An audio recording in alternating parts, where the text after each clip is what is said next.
Okay, so today's tutorial is on these boxer shorts, and I had actually made boxer shorts previously, but they were just a little bit too tight for my liking, and I wanted them to fit a little bit looser, like this. And I figured out that if you size up on the pattern, the shorts will be looser. Okay, so this is how you access the pattern. So you go to the link in the description, and it'll take you to this page. So you can put 0.00 here if you don't want to pay for the pattern, but if you want to tip the creator, you can add something else. Go to your cart, and then you go proceed to checkout. And at the checkout, fill in all your information. Make sure it's your real email because that's where it's going to be sending it to. This is just confirming that you got the email. You're going to go to your inbox, and then it'll send you this email, and you'll just click on the link to download the PDF. So just press downloads, and it will take you to your Files app, and then you're just going to press on this PDF. And this is your pattern. So to assemble the pattern, you're just going to put the numbers to the numbers and the letters to the letters with tape. So you're going to print, and then you're only going to print these pages because we're modifying the pattern. So all the pages aren't necessary. So here are the materials you're going to be needing. So your cutout pattern in your size. So I used an extra small or an 8 on the pattern. A yard of fabric. I found that that was enough for my pattern size. 2-inch elastic. You can do thinner or wider. Just make sure you modify your pattern for it. So just add a little bit to the top or subtract a little bit. An overlocking foot. You can either use an overlocking machine or an overlocking foot if you have one, but I don't have the machine, so the foot works fine. Pins, a bobbin, some thread, buttons, and sewing scissors. So here are the shorts that I previously made. You can have 2 separate fabric patterns, but I chose to just have one and then flip this one inside out because on the inside it's like a lighter pattern, you can see right there, and I think it'll work fine. So if you have fabric similar to mine, you can either do that or you can get 2 separate pieces of fabric. So now that you've printed and cut out your modified pattern, you can start pinning it onto your fabric. Now usually this is really straightforward, but if you have a pattern fabric like I do, like plaid, then you're gonna have to be very careful of the direction of the pattern. So do you see some of these lines here? You can see I'm kind of pointing to a thicker one here. Make sure you align the top of your pattern. So this is the top of your pattern, not this one. Align the top of your pattern with one of those stripes, because as you can see here, I'm bringing out the other shorts that I made.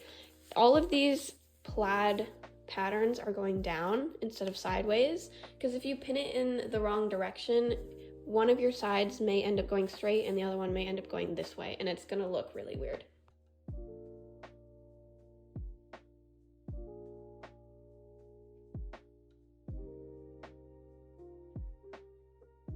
So now that you've pinned and cut your pattern onto your fabric, it says right here, cut 1, but since we modified our pattern, we're actually going to cut 2 of these, and we're also going to cut 2 of these back pieces. So in the end, you're going to end up with 4 pieces after pinning and cutting all of them. I actually forgot to mention here that you need to fold your fabric when cutting the pattern out so that you can cut 2 pieces at once, so both sides have the right sides together. So now that I have my 4 pieces of fabric cut out, you can see that these are the front and this is the back, because the curve on the back is bigger because that's what your butt's gonna be. So when I refer to the front, I mean the one with less curves, and then when I refer to the back, I mean to the ones with more curves.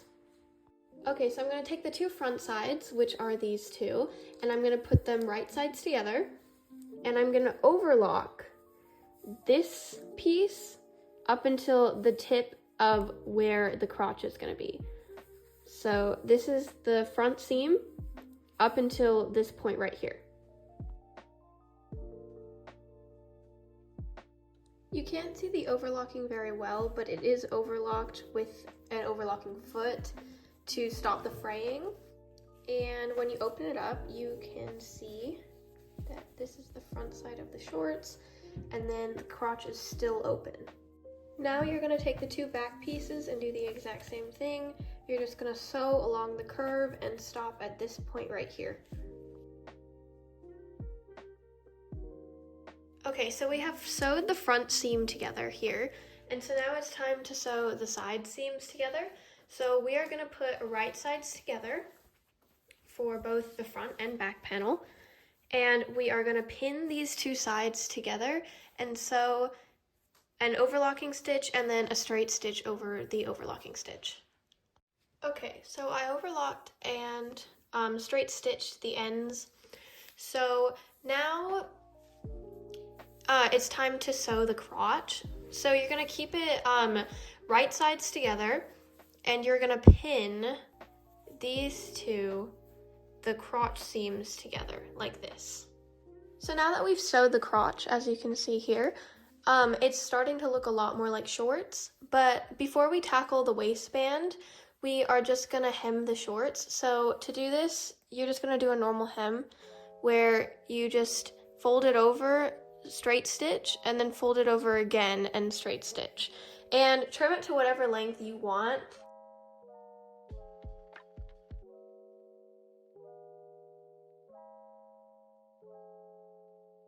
Okay, so now that we've hemmed the legs, as you can see here, there's no fraying or anything, you can focus on the waistband. So if you are okay with your waistband being the same color, then you can just do a normal waistband where you just fold it over and then put the elastic through. But I want my waistband to be a different color, and the pattern that we used does not account for this. So we have to cut some stuff off ourselves. So my elastic is 2 inches wide, so I'm going to be cutting off 2 inches off the top of my work. So I'm just gonna take that and trim this. I would measure it, so just like tick around, maybe draw a line. Don't eyeball it, but yeah.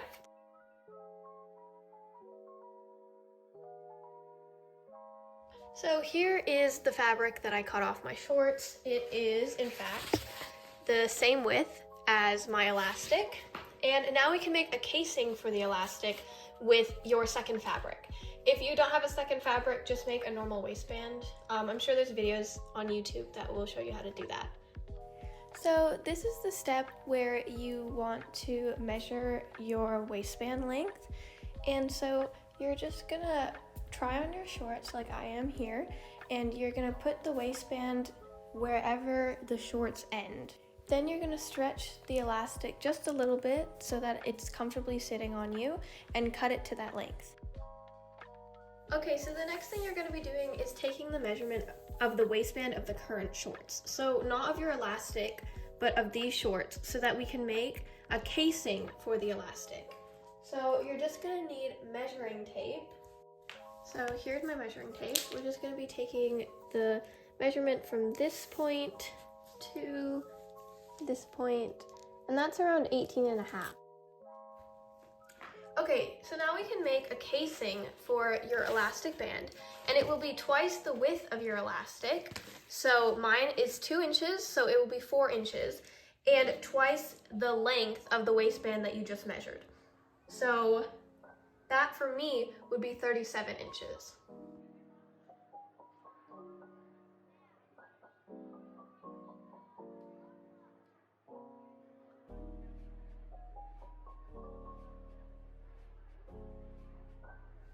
Okay, so now you have your elastic casing and your shorts, and you're gonna wanna pin the right side of your fabric to the right side of the shorts, like this.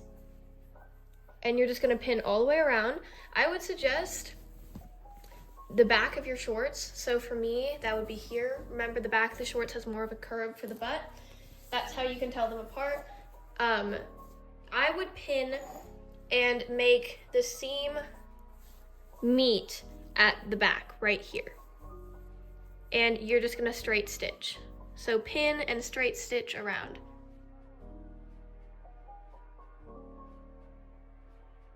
So now that our second fabric is sewn onto the shorts, we can flip the shorts inside out.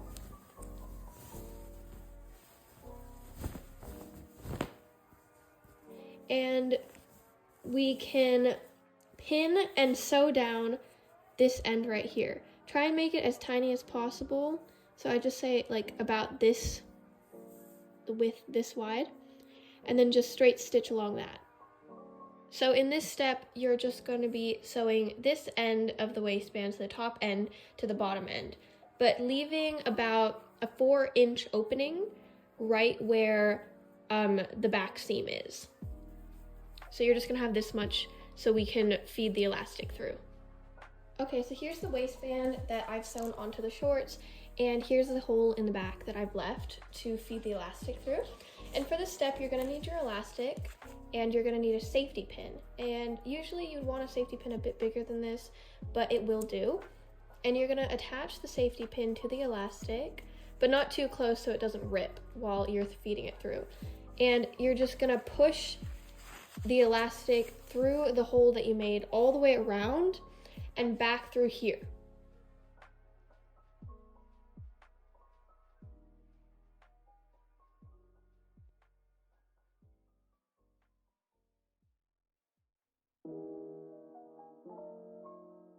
Okay, so this is approximately what it should look like. So you have 2 pieces of elastic coming out of the same hole. It's gone around in a loop, and you're just gonna adjust it. And you're gonna take the 2 ends and sew them together like this with a zigzag stitch right here. You can't see it very well, but I did do that straight stitch, and we're just gonna check the durability of it by going like this a bunch of times. And I would suggest going over that same stitch a bunch of times. Like I think I did 4 zigzag rows. So after this, you're just gonna readjust the elastic into the waistband. Make sure it's not all scrunched up in one spot, but then not scrunched up in the other. So you can do this by just pulling on it, pulling the fabric around like this.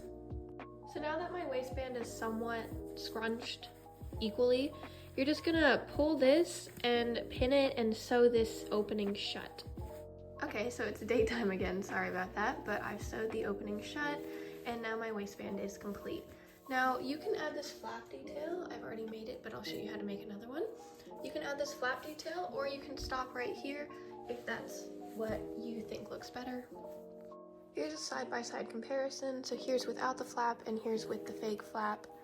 So to make this flap right here, all I did was make a rectangle and just folded in the ends to prevent fraying. You can also overlock it if you think that looks better, but for me, I wanted a finished edge, so I didn't. And how to get this measurement is, my flap is 2 inches wide. You can make it any measurement, but I think proportionally it looks best with the shorts when it's 2 inches. And to get the length of the rectangle, you're just gonna take the measurement from this point, which is the start of the crotch, to this point, which is the start of the waistband. And this will be the length of your final rectangle.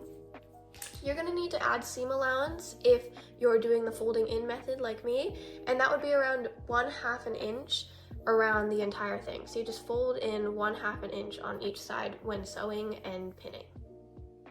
Okay, so to add the buttons to the flap, if that's what you want to do, I just hand stitch them in place with a needle and thread, and then I'll just sew it down here. And that way you won't be able to see where I sewed it when it's in the final product. So the last step that you're going to want to complete for these boxers is sewing this fake flap down. And you have to be very careful when doing this because you want this top end of the flap to be touching the bottom of the waistband like this, so it doesn't look disconnected, unless that's what you're going for. And you want to make sure you don't accidentally sew to the backside. So when pinning and sewing, you're going to want to pin and sew like this, where there's almost no visibility. So this is the trickiest part. You're going to want to pin and sew like this so that you don't accidentally grab the fabric of the backside. So now that I've pinned it in place, we're just going to sew it on your sewing machine with a straight stitch.